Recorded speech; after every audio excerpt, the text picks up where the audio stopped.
Hello everyone and welcome back to the HCW YouTube channel. Before we get into this review, as usual, please like and subscribe. The channel's been booming pretty recently, which we're obviously thankful for your support. Follow us on Twitch if you don't have a chance. We've been playing TEW, but in my spare time we've been playing Red Dead on there as well. I say spare time, I've done it once, I might do it again. But yeah, before we kick off into the actual review, thank you for Alex Connors to actually coming on the show. You'll watch, he absolutely abuses me, but yeah, I think he brings a bit more, let's say, analytic specialty to the actual show that I don't bring clearly, as we will find out as we go along. But yeah, let's get straight into the review. And yeah, I hate you, Alex Connors.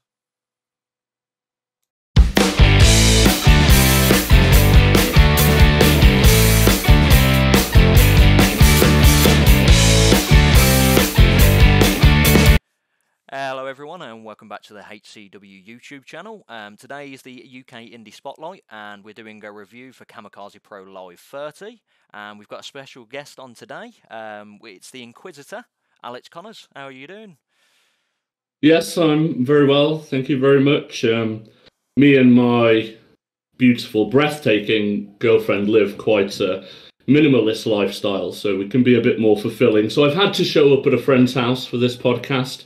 This is my friend Heather's house. Say hello, Heather. Okay, now go away. Yeah. Fair enough. So none of this stuff in the background is mine, and don't talk to me or ask me about it. Wonderful. I'll keep that in mind. So yeah, we'll kick off straight away with the actual show then. So Kamikaze Pro Live 30 at Stetchford, which we were recording today on Monday, but it was this Sunday that just gone past. November 20th, and we're going to kick off straight away. Well, actually, we'll mention before we go into this, it was a packed house. Yes, it was. It's a pleasure to see that everyone in Stetchford was inviting everyone else to them. And no thanks, in my opinion, to your podcast, which has been truly awful. The reason I'm here is because I think Kamikaze is one of the best indie promotions in the world. Yeah. Because the UK has a fantastic scene, and it's definitely one of the best in the UK. And listening to you and Carl spout boring drivel with no insight has been quite frankly offensive. Thankfully, I will say MJ Grayson, he did add a bit of insight last time. I was very happy to hear from him. But I'm here so that Kamikaze can get a bit more respect, not for you or your viewership. No worries. I will take that on board, and we'll move past that. Just saying, try and up your game when you're covering a quality promotion, all right? I will do, and you will. Well, you won't notice until you actually see it, but we've changed the layout, and it's going to be a bit better. Hopefully. I hope so. And if not, you'll tell me. So we'll go from this. So we'll start it off, which everyone thought was going to be the main event, but they had to move it to an earlier slot due to a man like the Reese had to be somewhere else afterwards in the night. So we had the Kamikaze Pro Live title match straight away, which was man like the Reese versus MJ Grayson versus George Lydon, the champion. This was a very good opener. I'm going to be honest, a very good opener to kind of highlight Kamikaze, the talent they have. They singled out, obviously, on NJ Grayson, which was a bit unfair, I'm going to be honest. He was getting pretty much bullied in this match. I don't know what you thought about that. First thing, just to talk about the match going on first, I think it wasn't just the fact that Therese had somewhere to be. It could have gone anywhere in the first half, but they wanted to get Stetchford a treat and a prize to kick things off, because they did have a packed house. It's a long-running Kamikaze venue, and they deserved to open with a banger, which this one was. I actually feel like the crowd was more trying to choose between George and Therese than they were getting on MJ Grayson, because Therese is always the fan favourite, no matter what match he's in. But George is really the heart and soul of Kamikaze, and he's the champion right now. So yeah, I felt we had a very unusual and sometimes quieter, sometimes conflicted crowd reaction to this triple threat. But it was a fantastic match. No, it was a great match. But everyone could show what they've got in those ring. MJ has said that he was getting quite outnumbered by both guys because they just didn't really like him. Yes, and he absolutely was. Credit to MJ. I felt like he didn't come off the best in these strike exchanges, which is his forte, but often because he was being hit by two men at once, which is never going to be fair. Yeah, and I think he did let the crowd get on him, which he said on the preview he was trying not to get that happen, but he did. And let's credit his toughness as well, because he walked away from, and let's talk about the insane ending to this match. MJ Grayson caught a man like Doris. He hits him with a Samoan drop. As he's going, out of nowhere's George with the 450 that seemed like it was going to be a 450 splash, but was really a 450 stomp, let's say. And it looked like one of the toughest blows I've ever seen. And MJ, yes, he was pinned with the 3, but I think most men would have been carried out, and he got up and walked off under his own power. 100%, like that 450, what we call a 450 stomp, it looked horrible. Not in like a bad way, but like as in like it looked like brutal, yeah. I fully believe that's the power and intensity George was going for. It didn't look like he missed it. He looked like he planted it with an extra level of venom. Whether or not he would have done that if Doris was the one underneath, I think we'll find out at another time. I do think that George pulled off a fantastic show as well. He was hitting very crisp dives. He was slick and smooth in the ring. The opening, both men showed their speed, and George showed that even though Doris may have been the one who started off as the main face of Kamikaze, George is all but caught up with him now. He was following him every step, pace for pace and blow for blow. Yeah, and like for George to come out on top against two like well-versed, like Mandoris is everywhere, and MJ is very up and coming in Kamikaze, to come out on top against two strong opponents, and he kind of pushes his reign. But yeah, I rated. I do think George did lose the.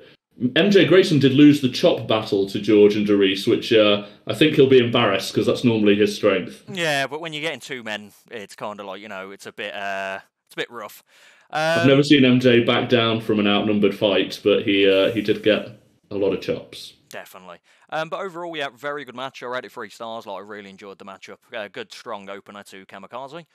So we'll kick straight into the next match, which was Will Stevens and Ryan Parrott, which I think this is, they look like they're not actually a tag team, but they do look like a tag team, so I'm hoping to see them kind of gel together a bit more. And they faced... I think they looked awful. There we go then. Will Stevens and Ryan Parrott, they wear this grungy gear and they just come out like they don't care what they're wearing, they don't care what they're just here to beat people up, and they didn't have the poise or the professionalism of some professional wrestlers. Will Stevens is a rugged and brutal man. Yeah, and that's probably their downfall as we will go into the matchup. And they were facing the Influence, technically, for one night only. So it was Hassan Ali, and Fergus is not there because he's in Florida at the moment, I believe. So they got Mr. Kieran McQueen to be a part of the tag team on loan for the night. Yes, and what a fascinating dynamic, and I'm sure you don't need me to do your job as a wrestling journalist, but Kieran McQueen and Will Stevens are regular tag team partners. They know each other very, very well. But if you get a chance to be on the show, no matter what that is, you're going to take it. And if Kieran McQueen can fill in for Fergus, who was away, and he gets a chance, any opportunity to be on Kamikaze, he's going to take it. But I think both teams suffered because we saw, in my opinion, the clunkiest of the tag matches I've seen at Kamikaze, because you could tell these were not 2 regular teams. Exactly, yeah. And as you said, Will Stevens and Kieran McQueen do tag as, I think it's the Brew World Order. So it's a bit odd to see them against each other. And then it was a weird tandem in general with Ali and McQueen, because McQueen's very reserved and Ali's just full on hyper. That's true, and I hoped maybe that would bring something out of McQueen. And I think it did. It brought a certain quirkiness that we don't always see from Kieran McQueen. It was good to see. He was doing some offense that I've never seen from him before. Exactly. So hopefully that sticks with him and he stays at it. Yeah, definitely. But as they said, it's definitely on loan, so we won't be tagging with the Influence again. But they before we go fully into the bones of the match, they did pick up the win. So Hassan Ali you can't deny that he's a good tag team partner for McQueen. Yeah, and you just got to say that Hassan has been on quite a roll. He's a powerhouse. He's deceptively powerful. We hear that term a lot in wrestling. Yep. But his spear, and I've been in the ring with many people who've used a spear. I've been hit with many spears, and I would credit Hassan as absolutely one of the best because it takes you off your feet. He has the strength to literally impale you. And I think he really managed to use his speed and power combined with the lack of tag experience on the other side between Will Stevens and Ryan Parrott. And while both are rugged and aggressive men, Ryan Parrott maybe likes to play with his food a little bit more than Will Stevens, who's more down to business. And I felt they weren't quite gelling on the same page, and that's what cost them the win. No, definitely. And as you said, he mentioned he wouldn't pick the spear, but there was it was kind of like a dynamic. The one tag team was trying to make sure get the crowd off their back, and the other one was trying to hype the crowd up. So from a crowd offense, it was a very good matchup. As you said, both teams are a bit clunky. But overall... Yes, and I felt Kieran was lacking that killer instinct when Will was in the ring. He wasn't nearly as aggressive going after Will Stevens as he was perhaps going after Ryan Parrott. And that might have also got him in trouble because he was the one who ended up taking the brunt of the offence from the opposing team. I think Will Stevens had less qualms about beating up Kieran McQueen than the other way around. Yeah, it's because obviously with McQueen, he's fought Parrott before and he's beat him, so I think he's just not really on edge for him. Whereas Will Stevens, I've not saw much of Will Stevens, but he is a bit of a brute, as you would mention. So, Will Stevens is a bruiser. Yeah. That's who he is. But overall, yeah, I rate this 2 3/4. It was a good matchup. Like, no match on this card let the Kamikaze down at all, but this was a good tag team match. No, and that is an excellent point, and that's one of the things we should be saying on this podcast. Despite the matches being rated against each other, let's say, this whole show was fantastic for Kamikaze Pro Live. It was the best I've seen, although I've obviously been to less than yourself. Yeah. I've been only with Kamikaze about 6 months, but this show blew the roof off at Stetchford in front of, again, a packed house. Yeah, absolutely rammed the... Standing room only, and considering how many more people were there. Last time we went to Stetchford, it was busy, and now it was even busier. Standing room only, and a great sight for Kamikaze. Yeah, because I just about got there before kick-off, and I had to stand at the back. So yeah, there was definitely standing room only. Yeah, that's not an exaggeration. Yeah, standing room only. It'll be out on demand eventually, so check that out, and you'll be able to witness to that. But next up, I'm going to let you talk about this match because you're a part of it, so it's yourself, Alex Connors, versus the young and up-and-coming Edgar Adams, and only his second match for the Kamikaze brand. So you're the best person to speak about this. How do you think this wins?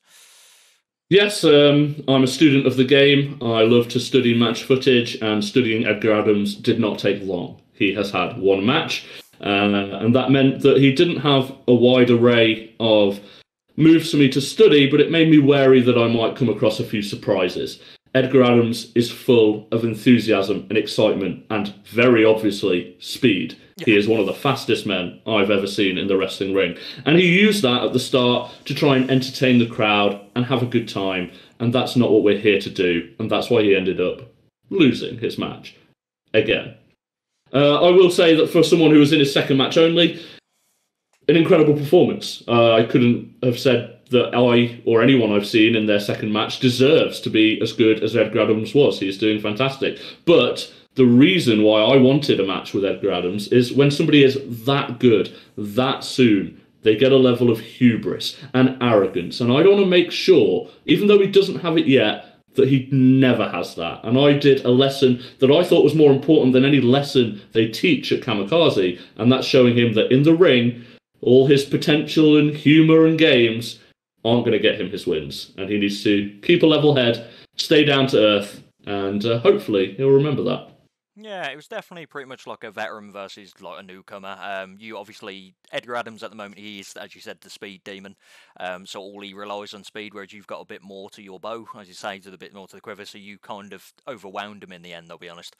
Yeah, and I imagine I've faced many wrestlers who relied on speed, and Edgar Adams has never faced a wrestler like me in his short career so far. So I maybe knew a few of the tricks that he was going to try, and one step ahead of him. But a fantastic performance. I think he claimed very close to winning. At one point, he even did level me with this complete shot, planted me into the canvas, and I got my foot on the rope in the nick of time. And the reason I bring that up is for later. A little bit of a seed.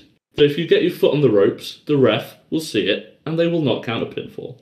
Exactly, and it's less effort to kick out if you're putting your foot on the rope than using all your energy. So yeah, you're the veteran move. But obviously, as we discussed, you kind of overwhelmed Edgar, and you ended up picking up the win. Edgar's had a tough time. I'll be honest. He's fought you and Luke Douglas, so it's not like a great start and run. I'm going to be honest. I feel like we saw the same with Nate Riley, which we'll get to later. Kamikaze Pro Live is the place to be if you are breaking into the business. So you are going to undergo a trial by fire. You have got people such as myself who have wrestled for a decade and have worked very hard and very long to get on shows such as Kamikaze that are not going to give it up just because you happen to train at the Kamikaze barracks. Great place to train, but you're going to have to earn your place on that card by fighting the best of the best as soon as you get in. There's no minor league for Kamikaze. Exactly, and you're probably not going to care about this right now, but I rate this match 3 stars. I really enjoyed it. I've seen a lot of your ratings. They're ridiculous. You obviously don't see a lot of wrestling. You often don't know who most of us are, and you rate your friends much higher than everyone else. So exactly. I think your ratings remain meaningless, pointless. I don't think I'll lose any sleep over it. Although, one thing you have forgotten to mention, and I hate to give him even more credit because I want to make sure he doesn't gain hubris, but the thing that cost Edgar Adams was his own moonsault that went wrong multiple times. He kept trying to hit this moonsault. He landed on his neck in the early going. I cut him off second in the match and he missed it a third time. If it weren't for him attempting this moonsault, maybe, just maybe, he'd have had a better chance at winning. Actually, he did show something with that moonsault as well when he landed and nearly ended himself. Because it was quite a moment. I was laying flat on the mat. He hit me with this moonsault. I was still writhing from the impact of that. And when I look in the corner, Carl's up from commentary, the ref's down, and he suffered a very scary, very legit injury, but he fought on for several more minutes. So most of the match still left to go. He carried on, fought on. Very tough, but he needs to learn his lessons. He needs to learn when to quit. He needs to learn when to stay humble, and he needs to learn when to stop grandstanding, especially for his family in the front row. Exactly, and obviously, as someone yourself, you're not going to be light on someone that's just hurt themselves. Obviously, you're going to take advantage of that. And that's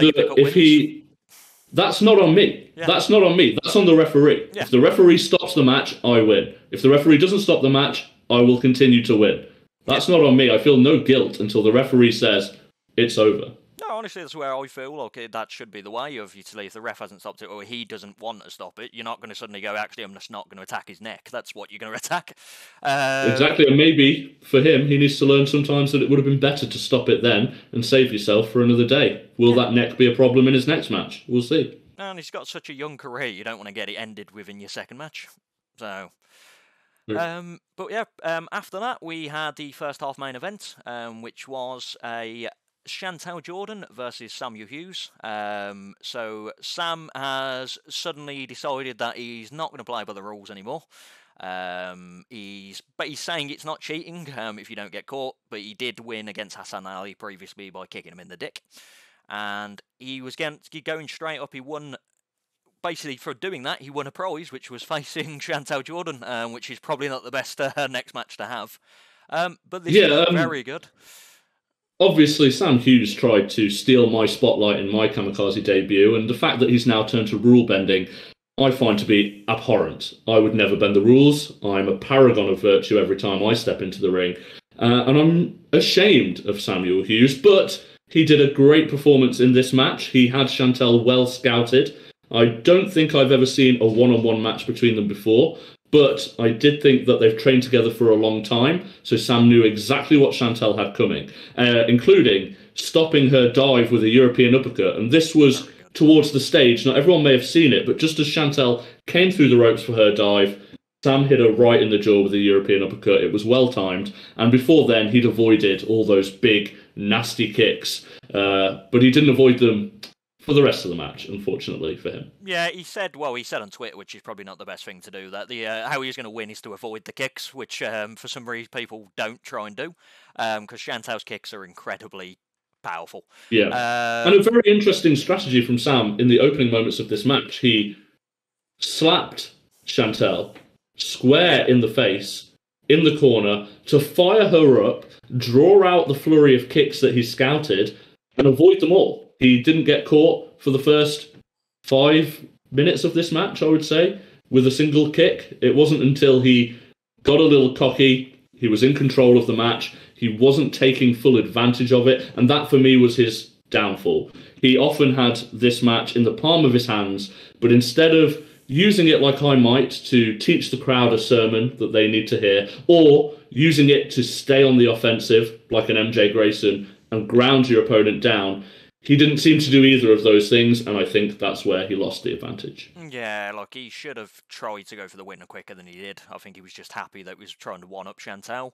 And Chantel kind of overwhelmed him at the end and kicked his head off, which was always going to happen, I feel like.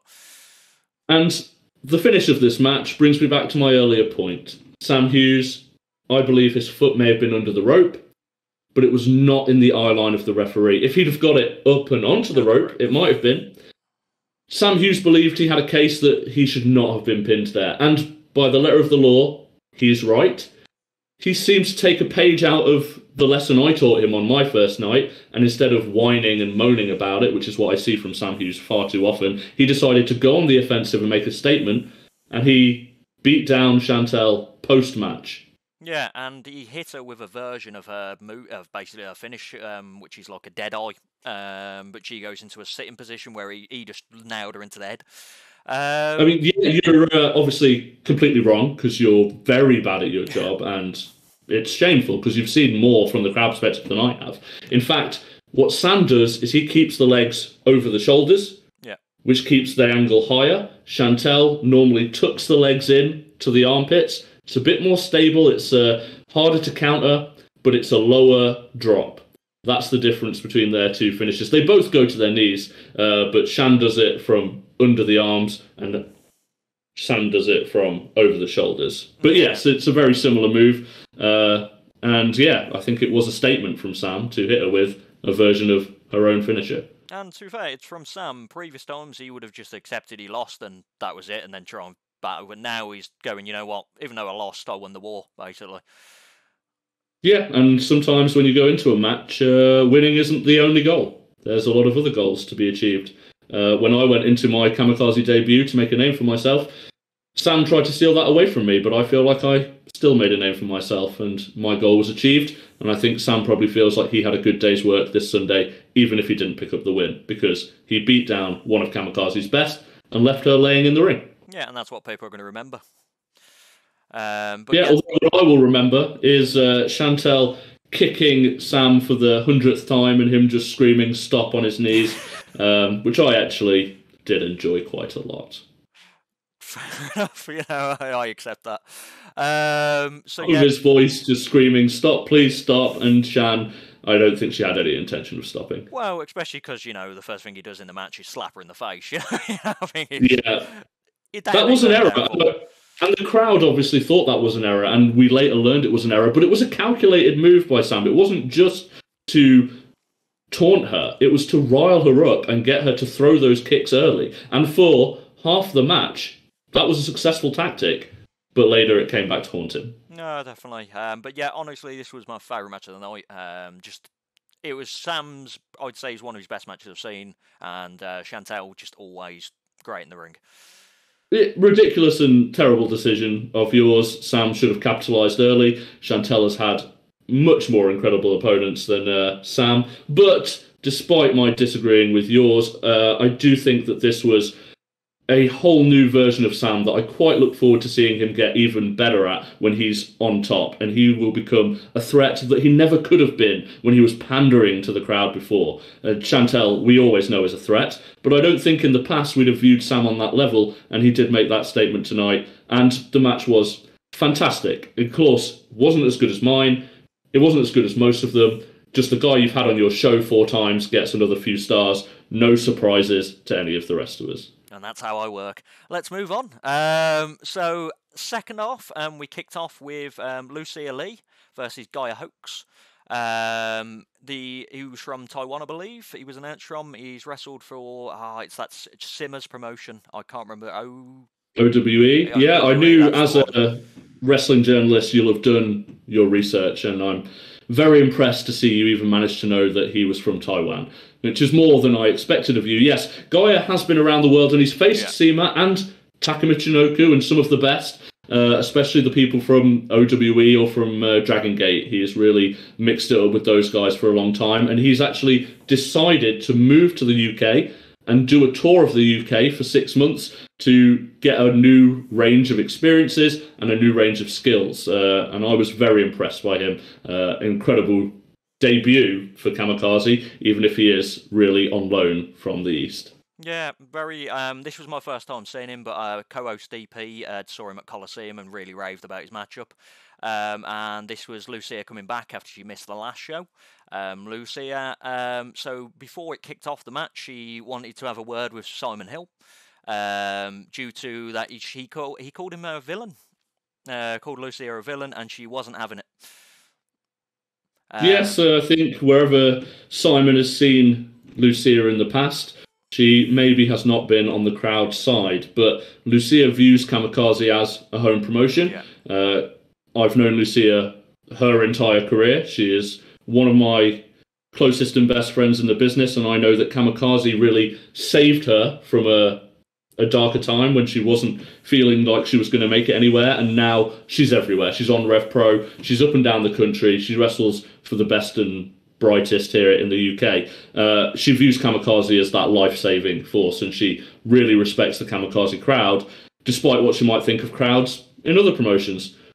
Yeah, and she does deserve it, I'll be honest. Like, every match I've seen her in, especially a match with Nightshade, that was fantastic match as well. Great matchup. I think those shows are up and on demand already. Exactly, if you haven't seen the Lucia and Nightshade match, well worth a watch. Very, very good matchup. And of course, all of my previous matches. Exactly. But yeah, back to this match. So Lucia Lee versus Gaia Hawks. Overall, really enjoyed the matchup. Like, they both went for it. Obviously, Gaia's new to this crowd, so he's trying to prove how good he is, and Lucia was a bit overwhelmed. I think, like, the respect of the crowd to her, and she was trying to get at it a bit more due to, obviously, the crowd being back behind her. It ended very abruptly, with Gaia Hawks kind of caught her into a pinning combination, rolled her up and got the win. A surprising loss, I thought, actually. The way Lucia fell for this, what was a lateral press from her cattle mutilation, it didn't look to me like that was going to be a pin that would keep Lucia down, but it obviously just caught her off balance and off guard, and I was really surprised to see Gaia get the win in that fashion. Yeah, like always, as I said, it just felt very, very abrupt, though. Like, she was in control, cattle mutilation. And especially she had been on her game. She hit an incredible stratosphere off the turnbuckle that sent Gaia flying. Her strikes had sent Gaia flying. She was on fire. She was on form. One of the best Lucia performances. And it only takes 3 seconds. You lose concentration for 3 seconds. The match is over. In what was a fairly standard pin. One of the first you might learn at the Kamikaze dojo. And she fell for it. Quite the surprise. It shows like the early things you do learn can still help you out. And Gaia, as you said, I think he was surprised that he picked up the win because he rolled out instantly and just looked shocked by him picking up the win. Yeah. And let's talk about Gaia for those who haven't seen him. He entered to this ADHD music, and I think that exemplified his non-stop style. He's always in motion. He's high-flying, but he's also grounded, but he just keeps moving smoothly, cleanly with every technique that he does. Really impressive. And to see him take some of these huge strikes from Lucia and carry on fighting, he didn't have the crowd behind him. He did it for himself, and he kept pushing because he wanted to.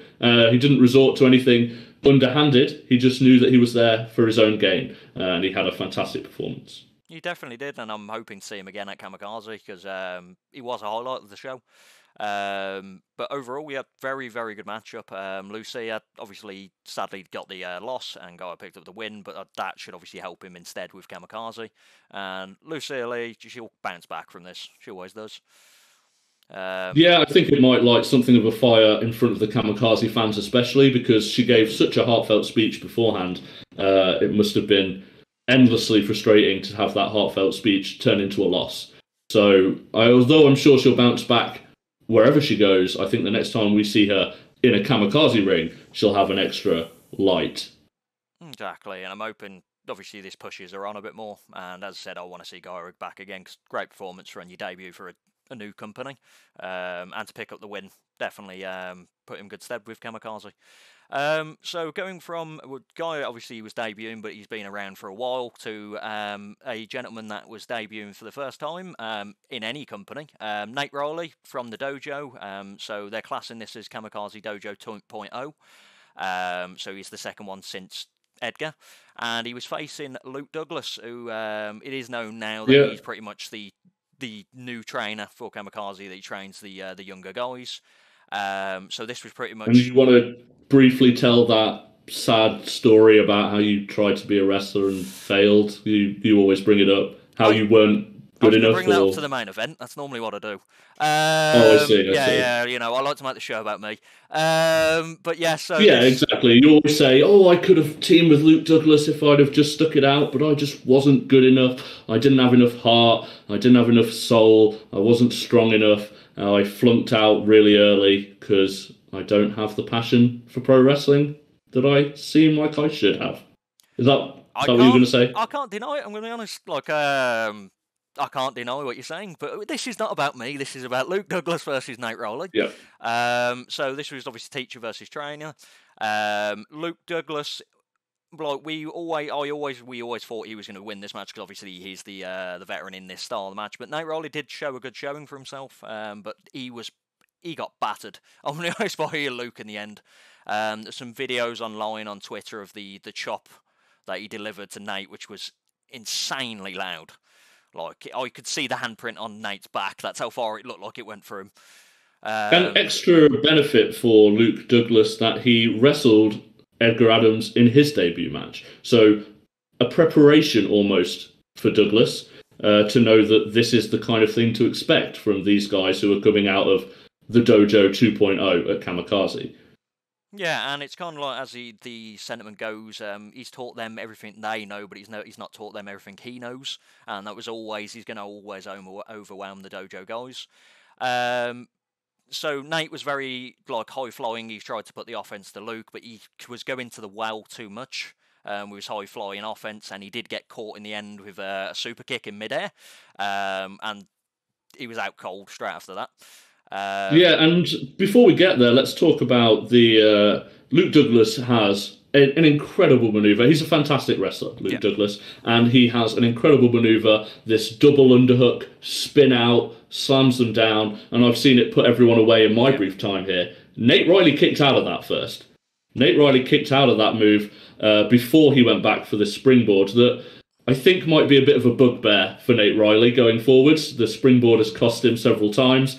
Either he's going to perfect it or he's going to ditch it. I think the crowd will want him to perfect it because he does it very well and it's incredible to see. But he needs to get that bugbear out of his system so it stops costing him big moments. Yeah, because some people react opposite. Like some people said, like they will try and do it over and over again. It will cost him. Like Rumble appearance, he did it and nearly ended himself straight away. And then he's tried it too many times against Luke, and Luke knew it was going to happen, and he's just super kicked his face off, basically. Exactly. And Luke saw it coming from a mile away, and he was just a big flying target. But excellent work from Nate Riley beforehand to stay in the match, to show his toughness. And a bonus backstage trivia fact. Nate Riley's family were in attendance, but he'd managed to convince them to go without telling them that he would be on the show, which I find very entertaining. The first time they saw him walk through that curtain was when they realised they were about to see their son enter the fight of his life, which must have been a hell of a moment for his family just as much as him. But I do feel like he had a whole lot of nerves because of that. When I started, I did not want my family there for my first few until I knew what I was doing. Nate Riley's already dealing with the nerves of having a debut show. He's dealing with the nerves of a standing room only packed house. He's dealing with the nerves of Kamikaze is one of the best promotions in the world, and then you add to that your family, your girlfriend, they've all come to watch you. That's a lot of pressure, and I think that got to him, and at times it looked like he was struggling with that pressure. But he was very tough, he was incredibly athletic, he I think has the ability to do some athletic stuff that we've never seen at Kamikaze before, and that's saying a lot when Kamikaze has had the likes of George and Doris for a long time.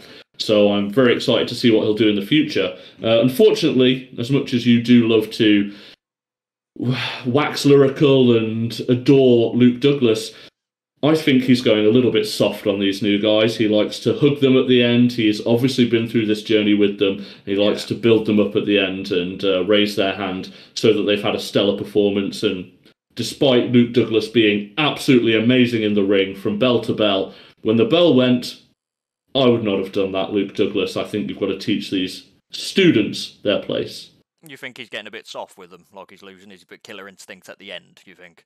It's tough to go through the training journey with somebody from start to finish, and then when you get into the ring, really have that killer instinct. And if it's tough for people like Kieran McQueen and Will Stevens, who train together, but they've both been around the block a few times, it's going to be extra tough when you're dealing with somebody who's making a debut. That's why when I came to Kamikaze, I knew it was to improve my skills and not to try and help any of the rest of the people around me. But that's where Luke, I think, might struggle in the future, because he's got a lot invested in these guys since he started training them and seeing their future. And even though he's fantastic bell to bell, right at the end there, he's always showing them the respect. He's giving them their arm raising in the middle of the ring.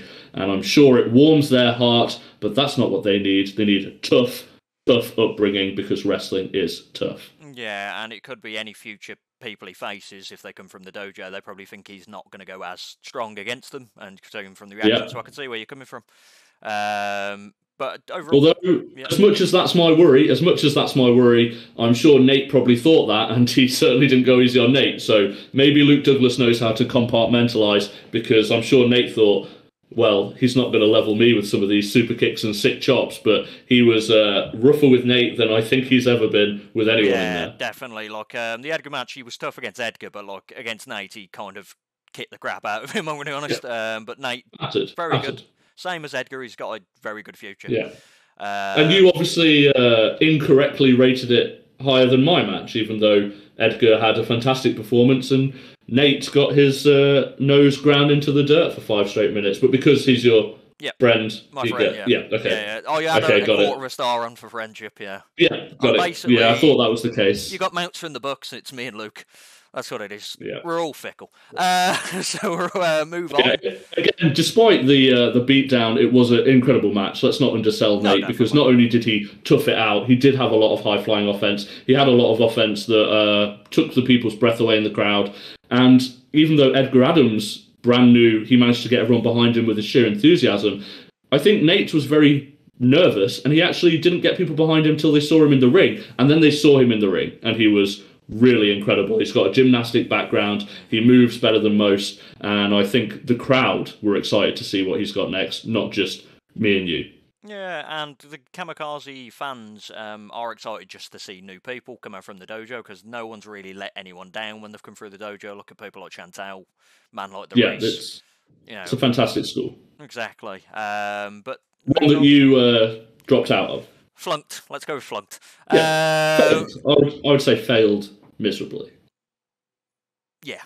I can't deny this. I'm trying to, but I can't deny it. So moving on to the main event of the show, which was the returning Marshall X after not being around for prior to COVID. We hadn't seen him really wrestled since then, and he was against the up and coming Kamikaze Kid. Before we get into the match, you mentioned at the start how the title match went on first, and you thought that was probably because Darius had places to be, and I'm sure that maybe was a factor. But for me, as soon as Marshall X returned, this was the main event. This was the match I was excited to see. This is the match that has the most build and the most anticipation. Marshall X versus the Kamikaze Kid was the first match announced for this place, and maybe that's one of the reasons why it was standing room only, because it's been a long time since we've seen Marshall X, and there was a lot on the line for Kamikaze Kid. Exactly. A worthy main event. And before we even get into what happened in the actual show, so obviously Kamikaze Pro Live 28, it was Samuel Hughes versus the Kamikaze Kid.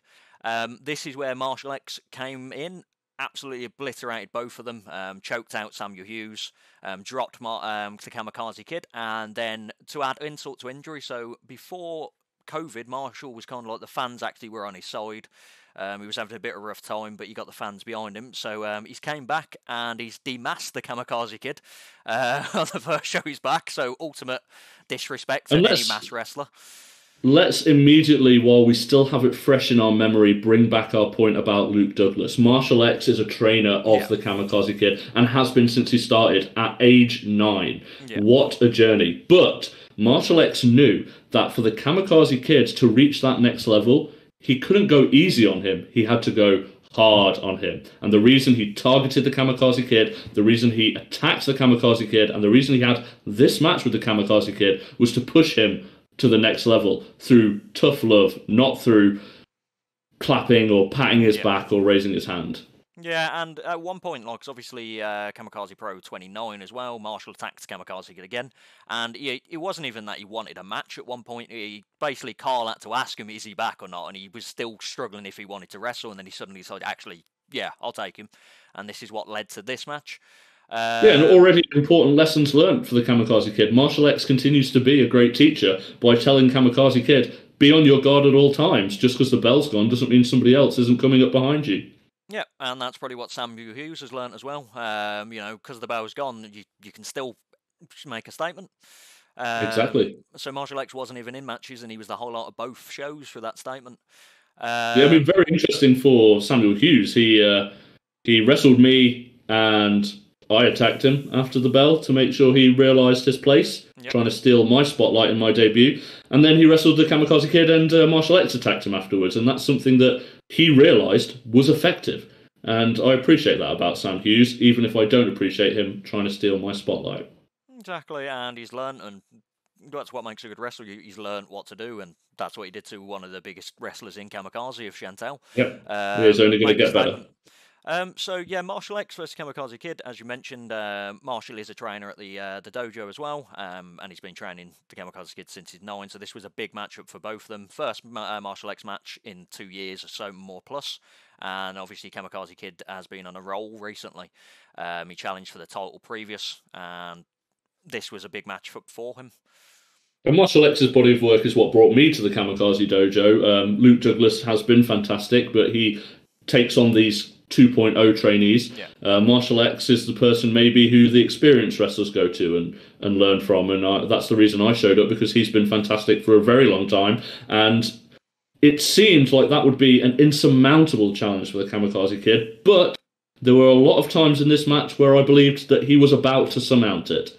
Yeah, like Marshall was overwhelming for a vast majority of it, but the Kamikaze Kid has a bit of heart. And he can hit you with something out of nowhere and pick up a win, just like a flash roll up. And often did tornado DDTs, not just roll ups, but he hit a lot of moves out of nowhere that took Marshall X completely by surprise. Kamikaze Kid, unlike Edgar Adams and Nate Riley, has now been around the block and learned a few tricks that maybe Marshall X wasn't expecting. Yeah, because obviously, the same as we said, Marshall X just taught every Kamikaze everything he would have known, but Kamikaze learned from wrestling other places where to kind of, and I think, as you caught by surprise, Marshall X. And obviously, Marshall X, I'll be honest, as first match, no ring rust. I'll be honest, like, that's how good he is as a wrestler. And some of the offense has always been brilliant, Marshall X. He has some unique offense. He doesn't get the crowd, a lot of wrestlers, because he gets a lot of hate from the crowd, but he doesn't let them get in, which obviously is very good for himself. And I think that's got to come down to his training and workout routine. We haven't seen him in the ring, but Marshall X is one of the hardest working people where we don't see, and that's the difference. The ring rust is not there because he's carried on training and carried on working out, carried on running things in the ring behind the scenes.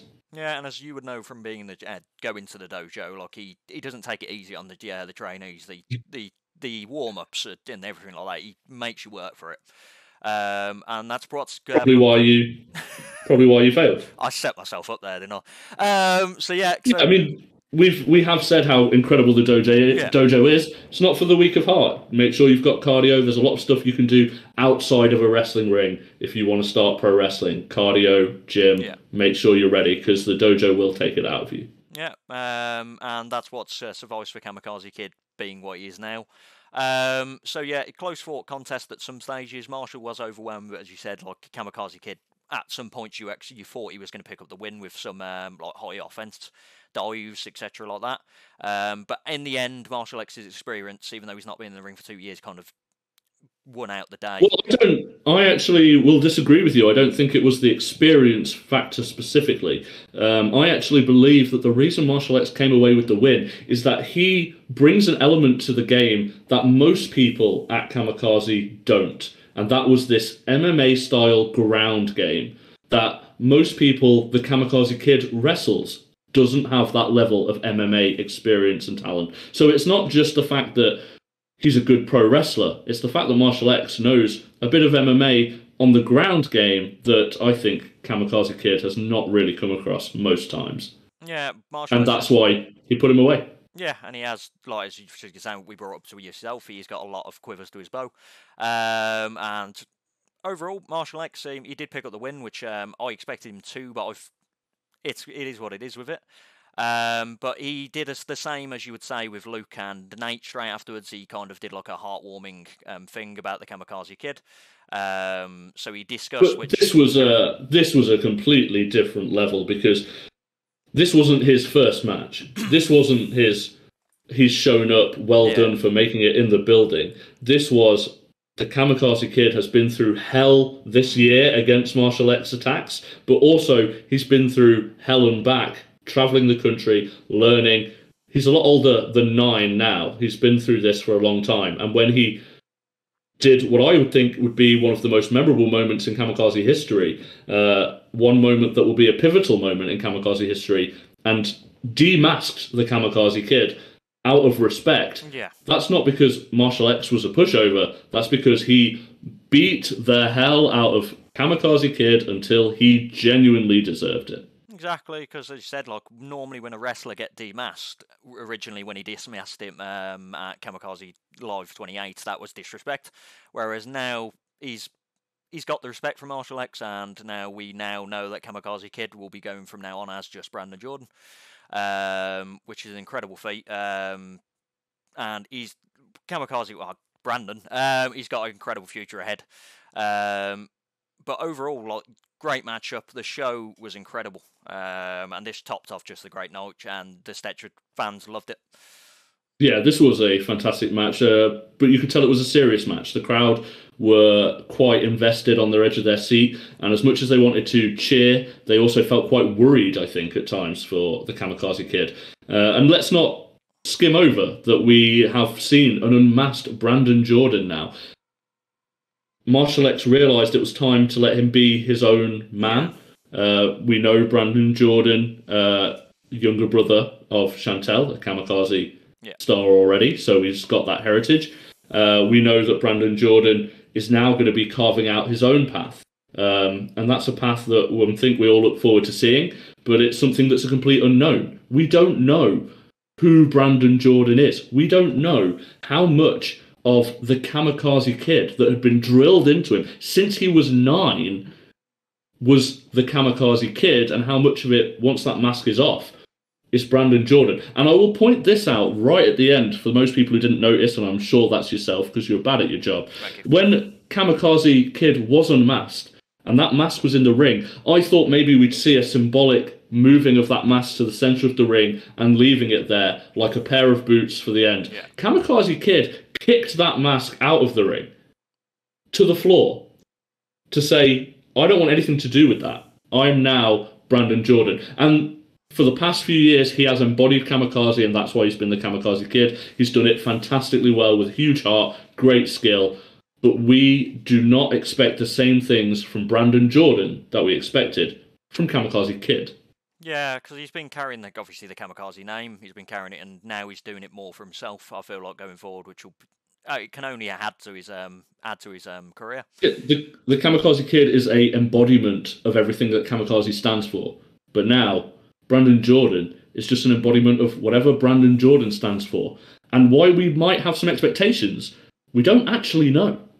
Yeah, and it's... From this show, there's many things to look forward to in the future. Brandon Jordan's future, Edgar and Nate's carrying on their career. Seeing who's going to come from the dojo next. If Marshall's going to be around for long, so it's left a lot of questions for the next Kamikaze show, which I'm looking forward to.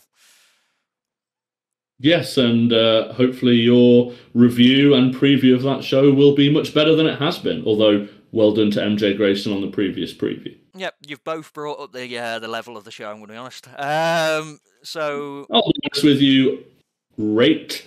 If you'd have swapped your review and your preview around when you did them with Carl, I wouldn't have been able to tell the difference because you said the generic things that we all already know. Oh, he's more experienced. He's faster. A 6-year-old sat in the crowd could do that. Are you a wrestling journalist with a bit of insight, or are you just looking at the match graphic and saying the first 2 things you can tell from their appearance? A bit of column A and a bit of column B. But yeah, it was mostly column B. Let's have a bit more column A. I might bring column C out at some point. So yeah, that's the end of this review. We've had Alex Connors' Instagram on the screen for the priority. Is there any other socials you want to bring up to the people? I mean, I do have a Twitter at the Mirror Cat, and I do have Facebook, Alex Connors. Very easy to find me on both, but Instagram is probably the one that's the easiest to find because there's not that many Inquisitors around. Exactly, and that's why, as usual, we normally have the Twitter handles, but you prefer Instagram, so obviously we're accommodated to that. But yeah, so that's... And of course, we're not going to leave without mentioning the upcoming Kamikaze show, are we, Rates? Because that would really be a bad job. We are not, because that graphic was going to appear next. Excellent. But I haven't uploaded the graphic, so yeah, you're right. Fantastic work. Oh, I don't help myself. So yeah, Kamikaze Pro is back at the Digbeth, the Mill. December 3rd, I believe it's going to be. It was going to originally it was going to be December 2nd, but now it's been moved to December 3rd. Already, I'm going to look into a big show. Eddie Dennis is appearing on it. They've announced the main event already, so Sean Custerman unfortunately has had to vacate the title due to a long-standing injury. So we've got man like DeReese, who's decided to cash in his briefcase, and he's going to face Chuck Mambo, who obviously is the #1 contender, who's been waiting for a while for this title match. But honestly, it's great to see the main show back, and that going to be brilliant. I'm very excited. It's been gone too long. I think everyone has thought that. Kamikaze Pro Live has done a great job in the meantime, and it's really prepared a lot of people for that main show. We're going to see a very different main show, I'm sure, than when we last saw it, but it's going to be very exciting, and I'm very happy to see it. And hopefully I think we'll see that from the pure intensity of the reaction every time I walk out at Kamikaze Pro Live, it would be foolish to run one without me, and I'm very embarrassed that you got this far into it without mentioning my fantastic theme music. Yeah, you know, you've been going at me, but yeah, I mention your theme music on every interview. I don't know why it's just in my head.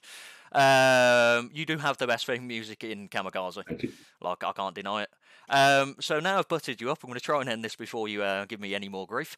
So as usual, follow all of Alex's socials that he's mentioned. One is on the screen as we go along. Subscribe to the channel to get more previews and reviews to the show. Follow us on Twitter. We've got a Twitch now, which we've been doing a TEW series on. And as usual, we'll mention as well that Kamikaze tickets are on sale. They're on Ringside World, so go check them out now. But as usual, that is bye from me and Alex. Fair enough. Bye, guys.